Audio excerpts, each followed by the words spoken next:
Y ahora es tiempo de comentar los datos del paro que salían hoy, nos daban un respiro de aire fresco. Precisamente para comentarlos tenemos a José Canseco, nuestro colaborador habitual, experto en recursos humanos. Buenos días. Muchas gracias por invitarme. Buenos días, Emma. Bueno, buenos datos, buenos días. Ajá. Buenos datos. Este mes la verdad es que el paro ha descendido en torno a 4.979 personas. Por lo tanto, es un dato positivo dentro del no demasiado optimismo, porque tenemos todavía 5.035.000 desempleados. Y este paro se debe quizá a las vacaciones de Semana Santa, que quizá el turismo y el sector servicios pudieran haber influido en esta mejoría del paro. En parte sí, de hecho el Ministerio de Trabajo y Empleo ha dicho que si desestacionalizas esos días, ese adelanto de la Semana Santa, serían unos 6.000 realmente, ¿no?, los desempleados. ¿Y las medidas del Gobierno sobre el empleo? Las medidas van haciendo efecto muy poco a poco, más que reduciendo el número de desempleados, pues bueno, se van creando empleos poco a poco, se han creado en torno a 30.000 afiliaciones a la Seguridad Social. Entonces, digamos que los ritmos de desempleo poco a poco se van equilibrando, como hemos dicho el mes pasado y demás, ¿no? Los avances del mercado laboral lo que indicaban es que este año el desempleo iba a aumentar un poco más, por tanto, las medidas son más optimistas, perdón, los datos son más optimistas de lo que inicialmente se pensaba. Pero bueno, no deberíamos tener mucho optimismo porque lo que tenemos que ver si los próximos meses realmente esta tendencia se hace tendencia. Sí, que termine siendo una tendencia más alcista, ¿no? Eso Y no es, tan... eso es. Hemos tocado entonces suelo, ¿crees que habremos tocado suelo y ya a partir de aquí no podremos caer más? Esto nos lo dirán los datos del paro registrado de abril, si realmente se confirma la tendencia, y sobre todo los datos de la EPA, de la encuesta de población activa. Tú sabes que hay una diferencia entre el paro registrado, la gente que se apunta a la oficina de empleo, y la encuesta de población activa. La encuesta de población activa saldrá a finales de este mes aproximadamente y será del primer trimestre del 2013, por lo tanto podremos comparar si realmente está haciendo efecto las medidas del gobierno, aunque ya hay algunos datos, por ejemplo, se está viendo que se están creando a mayor ritmo contratos a tiempo parcial, cosa que está bien porque si comparamos con el resto de la Unión Europea hay mucho más empleo de tiempo parcial que en España u otros países, ¿no? Y lo que tenemos que hacer es bajar un poco la temporalidad, o mucho. ¿Y eso cómo se consigue? ¿Cómo se puede bajar? ¿Cómo se puede incentivar un poco que la contratación indefinida con premios a contratos indefinidos, por ejemplo? Yo soy de los que piensa que el emprendedor, el empresario, no contrata solo porque haya, digamos, contratos baratos o porque les den bonificaciones a las cotizaciones a la Seguridad Social y demás, con premios, como tú dices, ¿no? Yo soy de los que opina que no, tiene que haber una actividad económica que parece que está empezando a haber. Desde fuera, comentábamos antes con el director del programa, que desde fuera de España se está viendo con mayor optimismo que desde dentro de España esta recuperación que parece que está empezando a verse o se está vendiendo muy bien exteriormente. Yo lo que creo es que tenemos que hacer un poco de vasos comunicantes y pasar todo ese empleo que hay, todos esos contratos temporales a contratos a tiempo parcial. Y eso no es fácil, requiere mucho tiempo. ¿Y crees que ahí puede haber miedo por parte del emprendedor, del empresario, de contratar indefinidamente por si se pierden clientes, por esta situación que parece que está tan inestable todo? Sí, mira, la semana pasada estuve en Palma de Mallorca dando una charla sobre la reforma laboral y sobre la evolución del mercado de trabajo en España y demás, y veías a los empresarios, en este caso pues muchos del sector turístico, que tenían miedo, entre comillas, a realizar contrataciones por tiempo indefinido, ¿vale? A crear contratos empleo indefinido, ¿no? Y eran más proclives pues, a generar temporalidad, contratos por duración determinada, eventuales por producción, por obra, lo que fuera. Y la figura de los contratos a tiempo parcial, pues en unos casos sí les cubría sus necesidades y en otros no. Pero sigue habiendo cierto miedo, no sé si llamarlo miedo, ¿no?, pero cierto rechazo o no ir a socorrer este tipo de contratos indefinidos. No sé si es por miedo al despido, porque como sabes el despido se ha abaratado bastante. Yo creo que es más por una prudencia en cuanto a cómo va a evolucionar la economía en los próximos meses y años, ¿no? Respecto a el contratado, ¿Crees que es más rentable? O sea, ¿crees que puede dar más de sí con un contrato indefinido porque se siente seguro, porque se siente que la empresa apuesta más por él? Bueno, hubo un concepto hace años que se llamaba flexiseguridad. Yo creo que para gran parte de los empleados de este país, tener un contrato fijo siempre ha sido una garantía de seguridad laboral, ¿no? Eso en realidad no lo es, ¿eh? Y ahora, pues con el abaratamiento del despido, pues aún más. Yo siempre digo, y mucha gente que se dedica a los recursos humanos, dice que la seguridad se la da a uno mismo a través de su carrera profesional. Es decir, en la medida en que tú vas eligiendo los caminos, los trabajos, las profesiones, los proyectos que te son interesantes en tu carrera profesional, te vas dando esa seguridad porque vas afianzando una carrera. Basar tu seguridad profesional en un contrato, que aunque seas indefinido, pues te pueden despedir en cualquier momento, te pagarán la indemnización que te corresponde y ya está. Creo que no es una buena opción. Pero sí que es verdad que todavía, aunque nos estamos quitando de ese viejo mantra, pero todavía hay mucha gente que ve en el contrato indefinido, y en los padres y los abuelos y tal, oye nena, te han hecho indefinida, ¿no? Recuerdo, pues es importante, ¿no? Y se ve como algo pues para siempre, que no es así, ¿eh? Te cuenta que, según las estadísticas, hasta la edad de 38 años tenemos 14 puestos de trabajo, ocupamos 14 puestos de trabajo.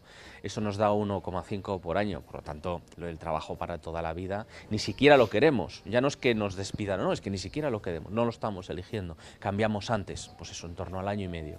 Y eso está bajando además. Como cada mes vienes aquí, nos cuentas, nos analizas un poco los datos del paro y siempre tratamos de tocar un tema que nos pueda preocupar, ¿no? En este caso es el tema de los salarios. Saber cuándo realmente nuestro salario se ajusta a nuestras responsabilidades, ¿no? Nuestras funciones. ¿Cómo podemos saber eso?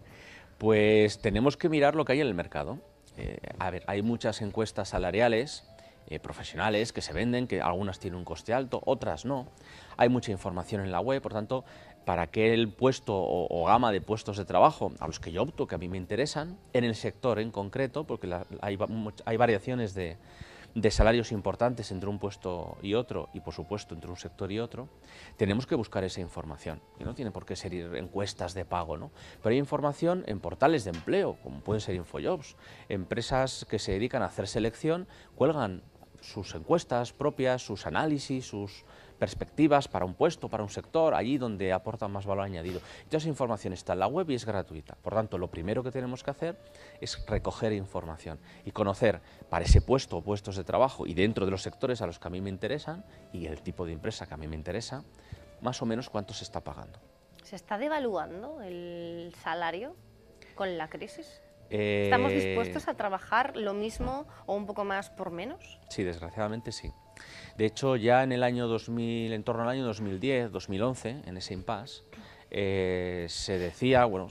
veíamos claramente que los directivos, los mandos medios estaban dispuestos, un 70% de ellos estaban dispuestos a ocupar posiciones en empresas muy por debajo de lo que estaban acostumbrados a ocupar o su experiencia. Y en el ámbito, pues eso, de la gestión, ejecutivos, managers y demás, niveles de cierta responsabilidad se ha bajado en torno a un 40% y en algunos casos más. A la hora de pedir un aumento, ¿no? Eso que parece que ahora está completamente desterrado de nuestro vocabulario, ¿es buen momento para pedir un aumento a pesar de la crisis o es una palabra que está completamente vetada hoy en día? Radicalmente no. Hombre, yo diría que en términos generales no es buen momento para pedir un aumento porque las cosas no están para llenar más el vaso, vamos a decirlo. ¿Qué ocurre? Que, como tú sabes, hay determinadas profesiones que no tienen desempleo.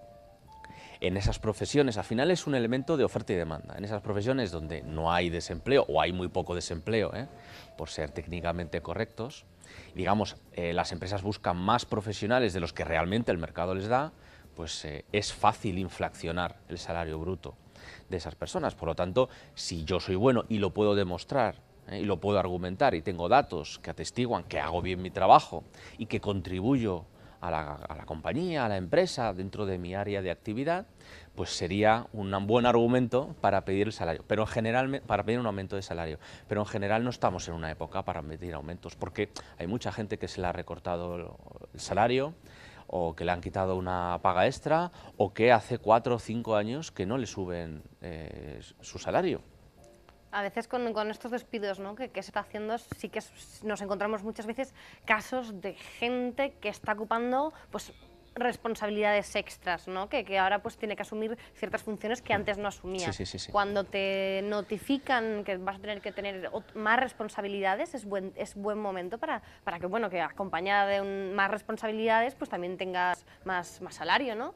Sí, la lógica dice que sí. La lógica, la ¿no? lógica dice que, la lógica dice que digamos que mi función en una compañía, mi puesto de trabajo, está definida por un marco que llamamos pues, descripción del puesto de trabajo, profesionama, como fuera. Pues dentro de ese catálogo de funciones, responsabilidades, hay una contraprestación que es mi salario. Yo trabajo por ese conjunto de funciones, de responsabilidades, de cosas que tengo que hacer, con más o menos margen de actuación, ¿vale? Si se añaden cosas a la lista, la lógica dice que debería aumentar mi salario. Si ese aumento de cosas es temporal, es decir, oye, durante 6 meses pues hay una persona en la compañía que va a estar en excedencia y tú vas a ocupar esa responsabilidad, lo lógico es que durante ese tiempo, a través de un concepto, un plus de actividad, un concepto temporal, pues se aumenten 100, 200, 300, lo que sea, durante esos 6 meses que vas a ocupar esas funciones. Cuando esa situación no se dé, ese concepto pues, expira y vuelves a tu salario anterior, pues expiras ese concepto retributivo. Tal y como están las cosas hoy, cuando bueno, se despide a gente, se amortizan muchos puestos de trabajo en muchos casos, y eso hace que funciones que hay que desarrollar en la compañía, sí o sí, pues las tienen que hacer las personas o los integrantes que quedan en la compañía, que en ocasiones son funciones menores. Quizás, y habría que ver cuáles son las condiciones que hay en la empresa, no es posible que tú pidas un aumento. Y la gente que está actuando, trabaja y que les ha prometido un variable, Eso que es va otra cosa. también, claro, es que hay muchas veces, ¿no?, que sí que, bueno, hubo dudas, ¿no?, de gente que nos preguntaba de, Sí. yo he cumplido mis objetivos personales, hemos cumplido los objetivos Vale. del departamento, pero luego como la empresa da pérdidas, ya no tengo derecho a ese variable, o depende un poco de lo que hayas negociado previamente. Vale, de hecho... Pregunta complicada. No, para nada, pero de hecho...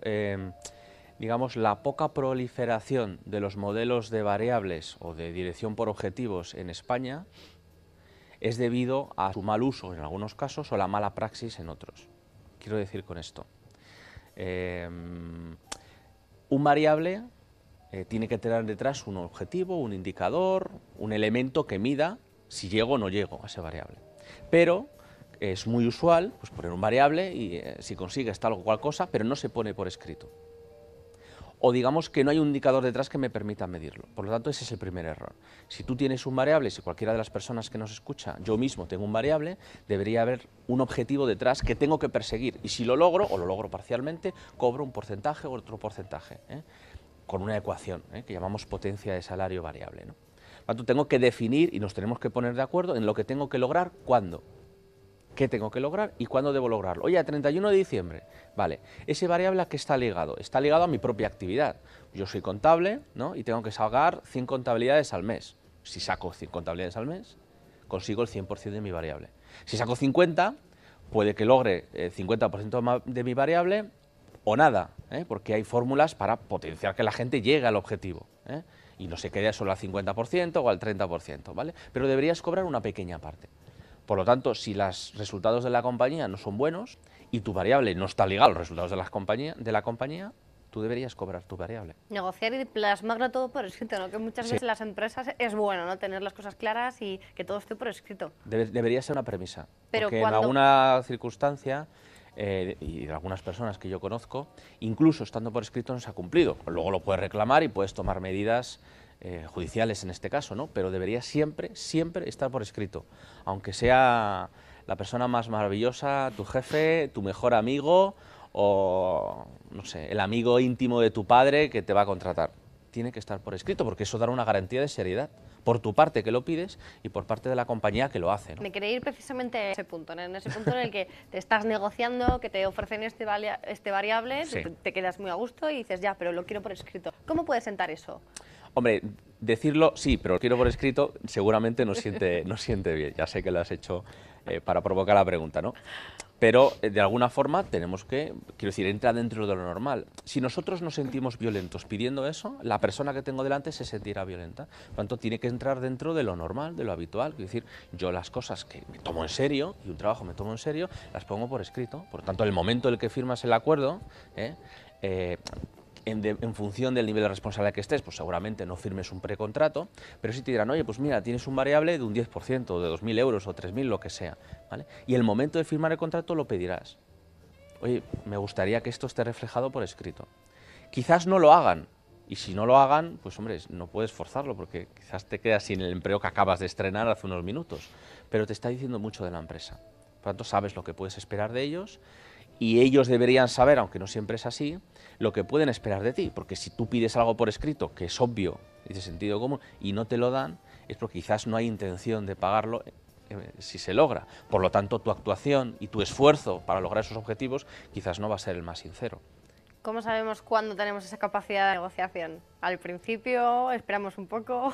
Esperamos al final, a que nos lo digan los demás, ¿no? También depende, otra vez, siempre lo digo, pero es que realmente es así, del nivel de responsabilidad. Si son puestos de responsabilidad media o incluso baja, que no tienen responsabilidad más que de las tareas o de las funciones que realizan, lo normal es que nos lo digan ellos. Lo normal es que cuando nos llaman por teléfono pues nos pregunten más o menos en qué franja salarial nos movemos, si es que no saben cuánto pagar, o que cuando vamos a la entrevista nos digan que este puesto está retribuido con este salario o entre estos salarios, ¿vale? Y al final, cuando soy la persona elegida, me dicen cuánto voy a cobrar, o quizás en la entrevista finalista, antes de elegir a una de las 3 o 4 personas.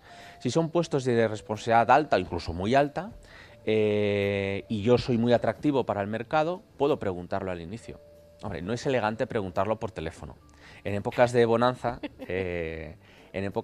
yo recuerdo que te llamaban, a mí me llamaban. Yo nunca he sido consultor de SAP, ni sé nada de SAP, no tengo ni idea. SAP, como saben nuestros televidentes, es una aplicación de gestión informática para empresas muy reconocida. Sí que es muy horizontal, ¿no? Porque para implantarla... Es muy horizontal, sí, bueno, hay una versión para pymes, en este caso era el SAP RH, que es el de recursos humanos. Pero yo no tengo ni idea, es decir, yo lo he utilizado como usuario. Y recuerdo una época, por allá, por el año 2002 y tal, 2003, que te llamaban y te decían, oye, necesitamos un consultor, te ofrezco tanto. Y tú decías, joder, pues está muy bien, pero es que yo no tengo ni idea de esa. Es más, acabo de entrar en una empresa hace 2 años y estoy haciendo carrera profesional. Por lo tanto, darle un tajo y cambiar no es bueno. Quizás a corto plazo sí, porque gano más dinero, si es que esa oferta es superior. Pero nosotros tenemos que ver nuestra carrera profesional siempre a largo plazo.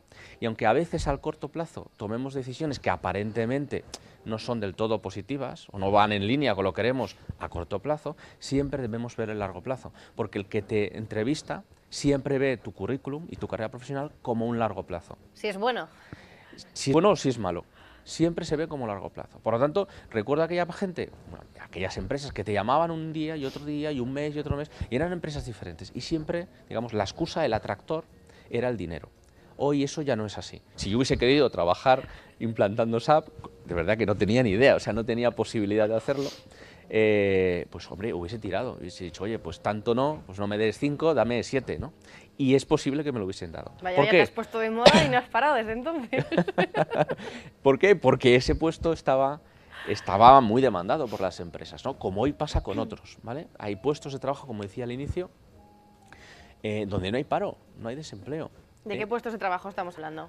Pues son nichos muy concretos, o sea, no te podría decir un sector. Siempre comento que el sector, que además es donde hay una retribución más alta, el sector de energía, energías renovables, energía en general, y ahora energías renovables, el sector, algunas partes del sector de comunicación, el sector de servicios financieros en general, son sectores donde se sigue pidiendo profesionales, a pesar de la banca, pero hablo de servicios financieros en general, se sigue pidiendo profesionales y además esos profesionales tienen una retribución medio alta y en algunos casos muy alta, ¿vale? Hay nichos en los que siempre hay demanda de profesionales. El sector tecnológico, el otro día tenemos aquí emprendedores del sector tecnológico, sigue demandando gente. Las empresas que hacen aplicaciones para iPhone o Android y demás, no hacen más que contratar gente. El desarrollador de aplicaciones, de apps, ¿no?, de aplicaciones móviles, no tiene desempleo, ni muchísimo menos.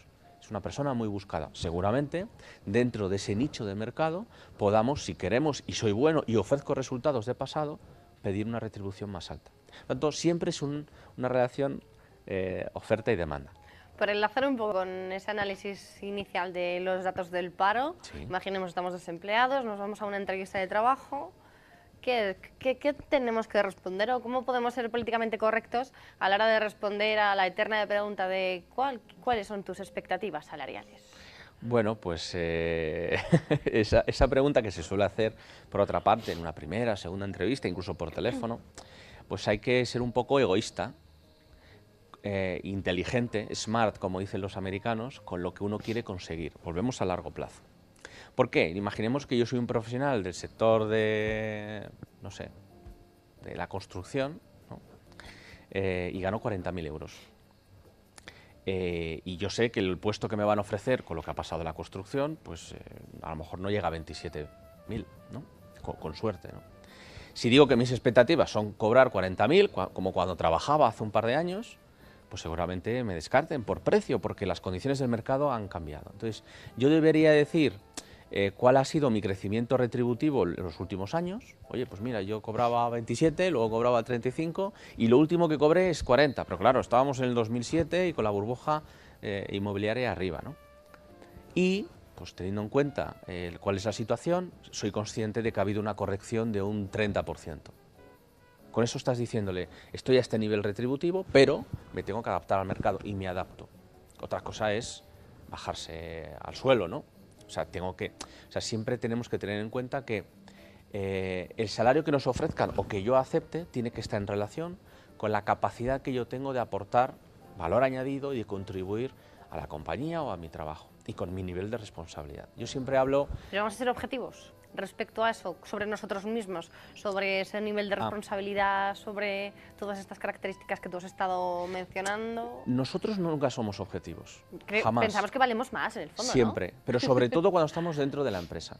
O sea, ese efecto que se da y que es real y se da siempre, o sea, siempre, soy tajante, o sea, siempre, o sea, sobre todo cuando estamos dentro de la compañía. Cuando yo estoy fuera de la compañía, repito, es un mercado laboral, ¿vale? Entonces yo puedo pedir 40, pero si esa empresa de construcción me paga 27 y soy la persona que quieren, pues tendré que cobrar 27, o sea, no hay más. Yo me puedo valorar lo que quiera. Cuando estoy dentro de la empresa es diferente, porque cuando estoy dentro de la empresa siempre nos valoramos más que los demás y siempre creemos que hacemos el mejor trabajo que se puede hacer dentro de nuestro propio ámbito de responsabilidad, es decir, para el mismo trabajo, varias personas para un mismo trabajo, yo siempre creo que lo hago mejor que mi compañero o mi compañera y hacen lo mismo que yo. E incluso para trabajos diferentes. Por lo tanto, digamos que nos valoramos mucho y muy bien dentro de las compañías más que cuando estamos fuera y buscamos, ¿vale? Que hay un efecto de desmoralización, de poca seguridad cuando uno está desempleado, que siempre se da y ocurre en los primeros meses y a veces se alarga. ¿Esos resultados en los que nosotros somos tan optimistas son medibles? ¿Se puede saber si yo soy más productivo, si mis tareas están mejor hechas que, por ejemplo, las de mi compañero? Sí, por supuesto. ¿Se mide? Se debería medir y muchísimas empresas lo miden. Y hay muchas formas de medirlo. Si tienes un variable y hay un sistema de dirección por objetivos o de gestión por objetivos, como decíamos antes, ya estoy midiendo con un criterio finalista si tú cumples o no cumples los estándares que se piden, ¿eh? Si llegas a las 100 contabilidades, como decíamos antes, ¿no? O si haces las 50 entrevistas al mes, ¿no? Lo que fuera lo que te dedicas. No soy objetivo, ¿vale? Siempre hay un sesgo subjetivo porque al final esos datos los interpreta tu jefe o tus jefes y demás, ¿no? Pero es lo más objetivo que hay. Si no tengo objetivos, o aún si los tengo, otra forma de evaluar lo bien o mal que contribuimos, pero para ayudarnos a mejorar, no para fiscalizar, es lo que llamamos la evaluación del desempeño, ¿eh? Evaluación por desempeño, evaluación por competencias, son cosas diferentes, ¿vale? Pero digamos que está todo más o menos en el mismo saco, ¿no? Una evaluación por desempeño lo que hace es evaluar si llego a mis objetivos y si las competencias, las habilidades que yo tengo y que se me piden para desarrollar mi trabajo, las estoy desarrollando bien y al nivel que quiero. Y las estoy utilizando para mi trabajo, mi actividad, y para lograr esos objetivos. Eso es una evaluación del desempeño.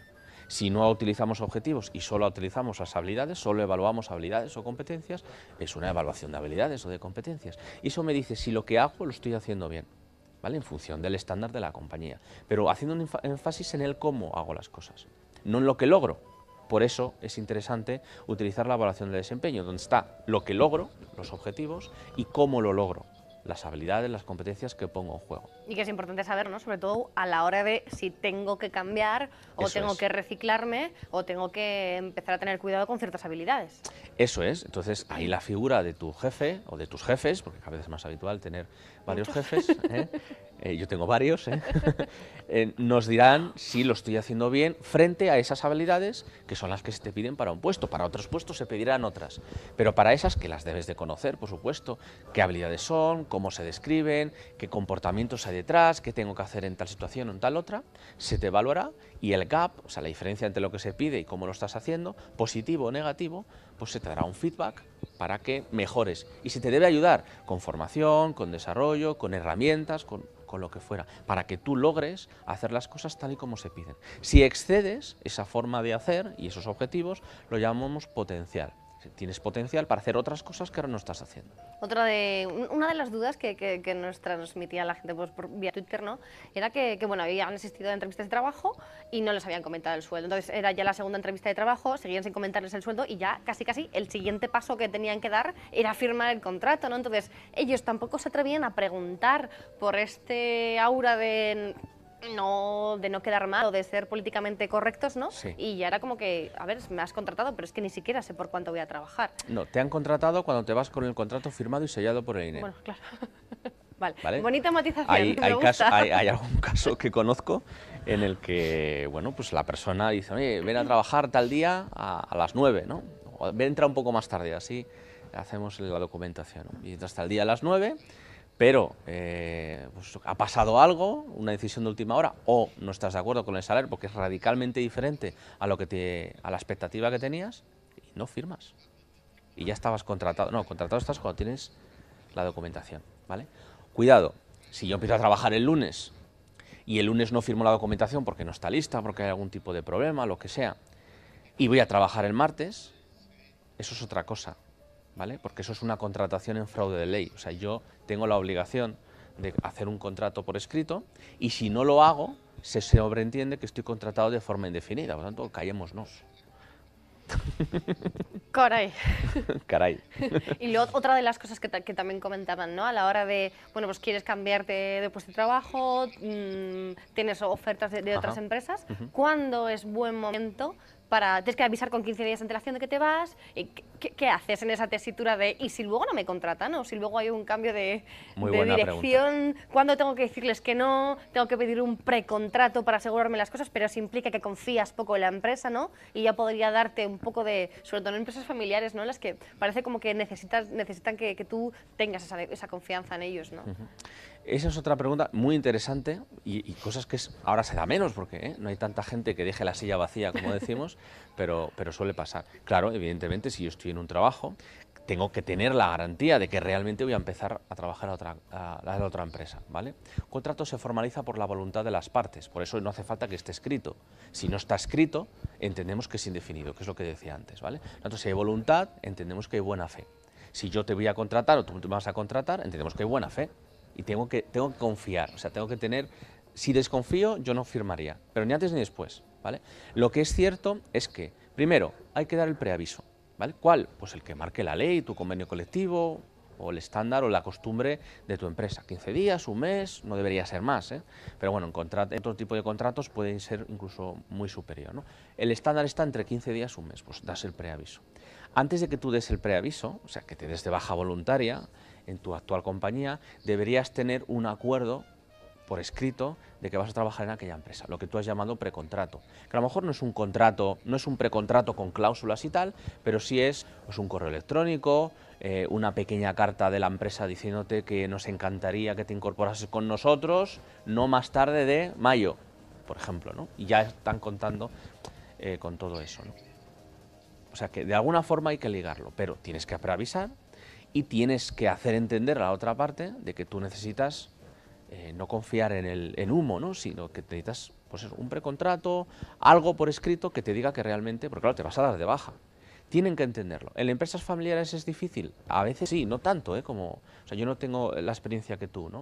O sea, no tanto. Si no lo entienden, no me gusta. Yo siempre digo... Es que parece que las empresas familiares es como todo más informal, ¿no? Sí. O que se queda todo en más de pactos verbales que no están por escrito. No lo tengo tan claro. No lo tengo tan claro. Si tú te vas de una empresa familiar, y le dices verbalmente que te vas, y a los 15 días te vas, de hecho, seguramente tengas algún problema. Es decir, las cosas tienen que estar por escrito. Oye, que a esa persona o esa empresa le ofende, ¿no? O se siente pues eso, ofendido, ¿no? O una falta de confianza, pues digámoselo de tal forma que no le ofenda, pero tiene que entender que eso es así, ¿vale? O sea, hay muchas formas de decir las cosas. Si somos un poco civilinos, seguramente lo entenderá, porque no es la primera vez que le pasa, tendrá más empleados. Y habrá pasado por eso. Que se habrán ido, que habrán llegado. Que habrán llegado, que se habrán ido, le habrá pasado varias veces. Por lo tanto, hay que decirlo. No hay que darle importancia, cuidado. La gente le va a dar la importancia que nosotros le demos. Por lo tanto, no hay que apurar, ni llamar, ni perseguir a la gente, ni quiero el documento hoy, pero sí que digamos, oye, pues el comentario a la persona de administración o a la persona que el seleccionador, la persona que nos contrate, pues el comentario de, bueno, envíame por favor algo y tal para antes de que me dé de preaviso. Por tanto, ya estás dejando claro que no te vas a dar de preaviso a tu actual empresa hasta que te den algo por escrito. Si la selección la hace una empresa de selección, headhunting y demás, ese tema está finiquitado porque la propia empresa de headhunting hace, digamos, un documento de candidato finalista, de entrega del profesional. ¿Vale? Por lo tanto, ese mismo documento en el que figura que fulanito o menganito tal día se va a incorporar a la empresa, que a él le sirve como inicio de la garantía que da del proceso de selección que ha hecho, a ti te sirve como confirmación de que entras en una compañía, ¿vale? Y debería aparecer el salario y demás. Dato que también necesita el headhunter para calcular sus honorarios. Y por ejemplo, se habla mucho del salario emocional. ¿Qué es el salario emocional? Bueno. ¿Humo? ¿Existe? No, existe. El otro día leí algo de un profesor del IES donde decía que no era tan positivo, que él creía que no era tan positivo que hubiese salario variable para los directivos, ¿vale? ¿Por qué? Porque había cosas que en una empresa no se pueden fijar con indicadores. Entonces, no estoy de acuerdo en el todo, pero sí en el fondo. Es decir, en una empresa, aunque miramos las ventas, la productividad, el EBITDA, el incremento de beneficio, lo que fuera, hay muchas más cosas que hacen que la empresa vaya bien, que no son solamente estos indicadores contables o financieros. Y hay muchas más cosas que hacen que la gente trabaje a gusto. Y esas cosas están dentro de la esfera que acabas de comentar de salario emocional. El clima laboral, el clima organizativo realmente, influye mucho en las compañías, muchísimo. Pero las personas que hacen que haya un buen clima o mal clima organizativo son los jefes. O sea, puede haber un buen clima organizativo en tu compañía, pero no en tu departamento. Y sois 4. ¿Por qué? Porque tu jefe no genera, no facilita que se dé ese buen clima. Por eso cuando los proyectos que desarrollamos en empresas, y no solo privadas, porque a veces parece que los consultores solo trabajamos este tipo de cosas con empresas privadas, para nada, con empresas públicas también. La semana pasada una concejala de un ayuntamiento de aquí de Madrid nos estaba pidiendo trabajar este tema, ¿no? Pues cada vez más se trabaja esa parte y cada vez más para trabajar esa parte se trabaja en cada uno de los directores de recursos humanos en pequeño, cada jefe, cada responsable, cada líder, cada manager que lleva personas o tiene un equipo de gente que colabora con ellos. Esos son realmente los directores de recursos humanos. Luego hay un gran director o directora de recursos humanos que es el que define las políticas y diseña cómo hay que hacer determinadas cosas. Pero el que gestiona personas es el verdadero director de recursos humanos. Y ese influye no solo en el clima, sino en todo. Pero el clima es una de las cosas más importantes, en el feedback que se da a su gente. Porque hay personas que trabajan muy bien en un equipo y funcionan muy bien, y esa misma persona en otro equipo haciendo lo mismo no trabaja bien. Porque una persona tiene talento en un equipo, en una compañía, y en otra compañía no, haciendo lo mismo, misma persona. Porque la persona que lidera o que gestiona el equipo, el clima organizativo es diferente. No es facilitador, no es proclive a que ese talento pues, se pueda ver, ¿no? Y por tanto se produzcan resultados. Qué curioso, ¿no? Entonces apostemos porque realmente esta gestión de recursos humanos no solamente se quede en el departamento de recursos humanos, sino que sea algo completamente transversal a lo largo de toda la empresa. Por supuesto, nosotros en recursos humanos siempre decimos que el director de recursos humanos, en general, las políticas de recursos humanos, nosotros las definimos, pero los que las llevan a cabo son, pues eso, cada jefecillo, cada jefecilla que está con un equipo de trabajo haciendo pues, lo que fuere, ¿no? Esos son los directores de recursos humanos. Y si esos no aplican las políticas de recursos humanos, nosotros no podemos hacer nada. Siempre decimos que nosotros hacemos que los demás hagan cosas. Nosotros no hacemos nada. Nosotros implantamos una política retributiva o de evaluación del desempeño y queda muy bonito en un PowerPoint y en un vídeo y queda fenomenal, pero no sirve para nada. Lo importante, el 90% del éxito de que eso salga bien y que cubra los objetivos que nos hemos planteado, es que la gente que lo tiene que aplicar, que tiene que hacer la evaluación, que tiene que dar el feedback, que te tiene que dar información retributiva de su salario, de lo que crece, lo que no crece, por qué crece y por qué no crece, lo haga bien y lo haga conforme a unas reglas. Yo lo puedo hacer muy bien, pero si ellos no lo hacen bien, no vamos a tener éxito. Por eso el 90% del éxito es la implantación de las políticas de recursos humanos. La gente no suele entender, volviendo un poco al tema retributivo, por qué hay compañeros o compañeras en el mismo puesto que cobran más o menos que ellos, ¿no? Y a veces la excusa fácil es porque es más mayor, porque tiene más experiencia, pero claro, cobro menos porque soy chica. A veces tiene que ver y en otras ocasiones no tiene nada que ver, ¿vale? Nosotros vemos la carrera profesional, como te decía antes, como algo a largo plazo, ¿vale? Si tú tienes experiencia en un puesto concreto, el de contable, por seguir el ejemplo, y acabas de empezar a trabajar como contable, acabas de salir de la universidad, tienes 1 año de experiencia o 2 años de experiencia, ¿qué retribución puedo pagar a una persona que tiene 1 año o 2 de experiencia, que acaba de salir de la carrera, en el puesto de contable? Pues si dividimos lo que es una banda salarial de un mínimo a un máximo en 3/3, en 3 partes, decimos que esa primera parte tú estás en desarrollo profesional, estás aprendiendo, estás cogiendo experiencia. No, pero yo salgo de una carrera, yo ya lo sé hacer. Vale, sabes la teoría, hay muchos pliegues y muchos entresijos y muchos detalles, la contabilidad internacional... Mucha forma de solucionar situaciones, ¿no? Eso es. Que te da sobre todo la experiencia. No, y que la contabilidad en un hotel no tiene nada que ver con la contabilidad en una empresa de energía y no tiene nada que ver con una contabilidad en una constructora. Y la contabilidad es la misma, el plan contable es el mismo. Cómo la utilizas es diferente. Por lo tanto, esa persona con 2 años de experiencia, yo le pago dentro de una franja que llamamos de desarrollo, es decir, a un nivel más modesto. Conforme coges experiencia en ese trabajo o en ese conjunto de responsabilidades, vas creciendo en tu carrera profesional, en responsabilidad, en dominio de esas tareas y por lo tanto en tu nivel salarial o nivel retributivo.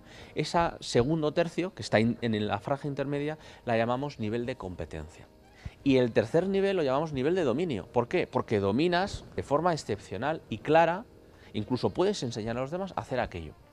Por lo tanto, esta carrera profesional, esta evolución de la franja retributiva, me dice cuánto tengo que cobrar. Una persona puede cobrar menos o más dentro del mismo puesto de trabajo en personas diferentes. Obviamente, si esa persona que ya tiene un excelente dominio de la contabilidad cambia de puesto de trabajo, ¿dónde empezará? Abajo.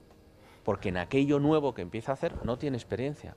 O sí, a lo mejor puede coger la experiencia anterior y utilizarla para lo nuevo. Y aplicarla un poco, ¿no? Habrá que ver cada caso. Pero esa es la lógica. Sí, pues es una lógica que yo creo que a lo mejor nos ha tenido que resolver muchas dudas. Y respecto al salario emocional, pues cada uno de los pequeños jefes tienen que descubrir el director de recursos humanos que llevan dentro, ¿no? El salario emocional tiene que ver mucho también con cómo nosotros percibimos las cosas.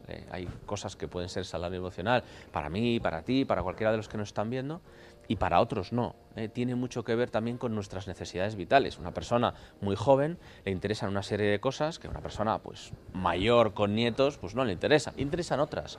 Por eso utilizamos una herramienta que llamamos retribución flexible en recursos humanos que sirve para eso, para potenciar determinados aspectos de la retribución que son más valorados para una persona de 60 años que una persona de 25.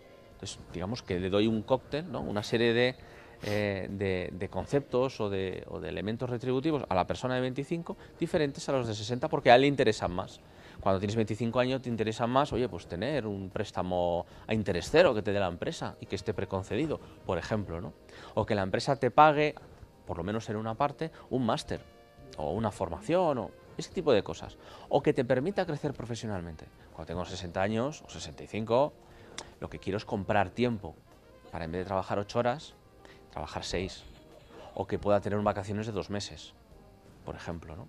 Cuando tengo 30 o 40, me interesa más que la empresa tenga una guardería o que me dé acceso a bonos guardería de las guarderías que estén cerca. Es decir, cubro mis necesidades. Y en función de una cosa u otra, para mí ese salario, que no es económico, aunque tiene una cuantificación económica, vale más que a veces el salario económico. Por ejemplo, en los horarios flexibles reales de entrada y de salida y de asuntos propios y demás, están valorados en torno a un 10%. Es decir, si yo cobro 20.000 euros, estoy dispuesto a renunciar de 2.000 euros si hay un horario flexible real, de entrada, de salida, y cuando tengo que hacer algo, oye, pues me cojo una tarde y luego la devuelves, evidentemente, ¿no? Pero tengo esa flexibilidad de mi puesto de trabajo. El 10% de salario es una barbaridad. Bueno, desde luego lo de la flexibilidad sí que es algo, ¿no? Que yo creo que se aprecia todo, ¿no? Bien para la parte contratante como el contratado. Bien, Sí. Gracias por Gracias estar aquí, que se nos termina el tiempo. Gracias Te a esperamos vosotros. el próximo mes con nuevos datos del paro y nuevas claves de Saldrá la recursos EPA y humanos, tendremos ¿no? los datos también comparativos con 2012. Pues muchas gracias por estar aquí con nosotros. Y señores, nos vamos a publicidad y a la vuelta vamos a hablar de marketing político. Hasta ahora.